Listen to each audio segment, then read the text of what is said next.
Yes, people, match reaction time. Manchester United out of the FA Cup. They're losing penalties 4-3 to Fulham. Well said and done. I really believe Fulham deserved the win, Manchester United did very well, in all honesty, but attacking options are very less. And I don't know how Hojlund keeps starting, I don't know. Someone needs to explain to me how this guy keeps starting. How is Ruben Amorim putting Hojlund in front every week?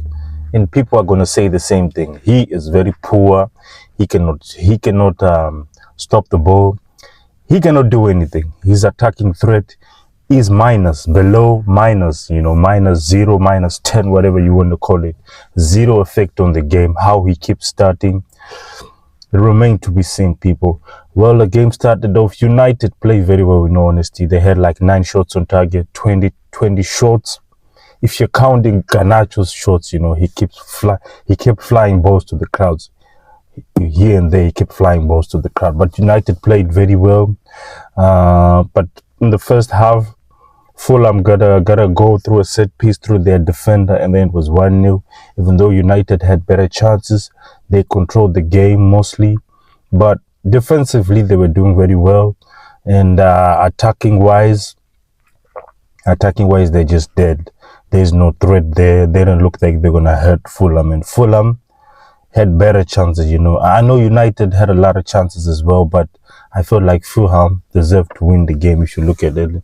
Because United, they look like they are not confident enough. The front line is not confident enough to believe that they can score. Zeski was doing his thing, but that's just about it. He is quick on his feet. He can dribble. He can put in good passes. I'm not even going to lie. But if you ask me, it was only Bruno Fernandes who was out there doing his thing. I've seen Ian Wright on the overlap. Ian Wright and this guy arguing that Bruno is an imposter.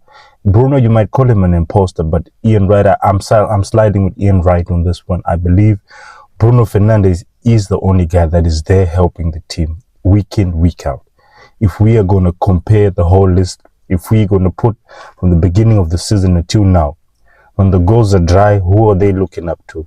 Bruno, Who's going to create most of the chances? Bruno. He had his own, he has had his bed. He has also paid bed in some games, But the only player that people, even if you want to sell at United, that people will be looking to buy will be Bruno Fernandes. No one is going to buy Zirkzee. No one is going to buy Hojlund. No one is going to buy them. The wing backs, of course, did well. I feel like Dalot, he played very well. He put in the cross. Dalot did very well. Maserati here and there, he had his glimpses. The midfield was playing very well, but you got it. Today, I don't think he had a good game. I think the game changed when the youngsters came in, when Garnacho and Chido Obi came in. Chido Obi, I think he had like 3 chances, but he missed all of them.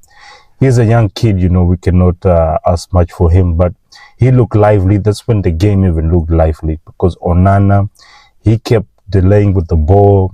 He kept making a lot of mistakes, He's creating a lot of pressure. Even the fans started booing at him because he's slow with the ball.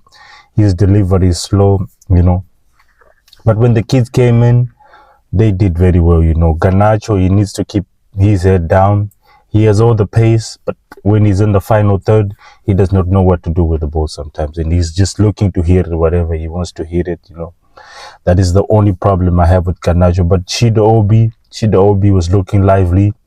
Even Ben Leno, he saved one goal that was on target. So he looked very lively. If you ask me, Chido, I know he's a young youth, but he needs to start, get him on to start. Because Hojlund is a sad sight to see. Hojlund is very sickening. And you know what you're going to get. That's the same thing. So I think Chido can start in the next game. Give him a run of 3-4 games. I don't care that he's a kid. Try something different. That is the thing. Try something different, Because with Hojlund up top, it's not going to work, It's not even going to work. As the game progressed in the second half, United equalized. It was now 1-1. And the game kept flowing, but they looked like they were going to score. They pass the ball around, they back it up, they do this, but they wouldn't look like they were going to score because Ben Leno had them in pocket and Fulham defense had it in pocket. And Marco Silva is always a boogeyman, And I say this, he's a boogeyman. Even when he played against Arsenal, he did the same. He's a boogeyman. He kept refreshing the team, putting in a lot of players, and the team stayed energized. Their defense clinical, they cleared out everything. I think it went to the penalties, and when it's in the penalties, you know it's a 50-50 thing. But our boy Ben Leno, he saved 2 penalties. I don't see Onana saving in 1 penalty. He didn't even dive in the right direction where the ball is going. This just shows you the levels, you know. And Fulham proceed 4-3, you know, with misses from Victor Lindelof and Zeski.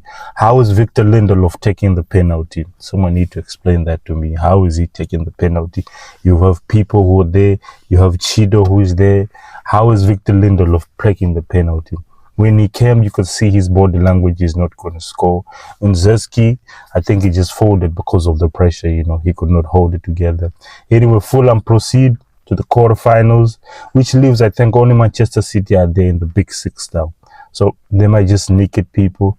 It will be very hard for other rival fans to see Man City with how they've played the whole season that they get to win a cup. Nah, I'm not here for that. Anyway, people, make sure you smash the like and subscribe to your boy. We out.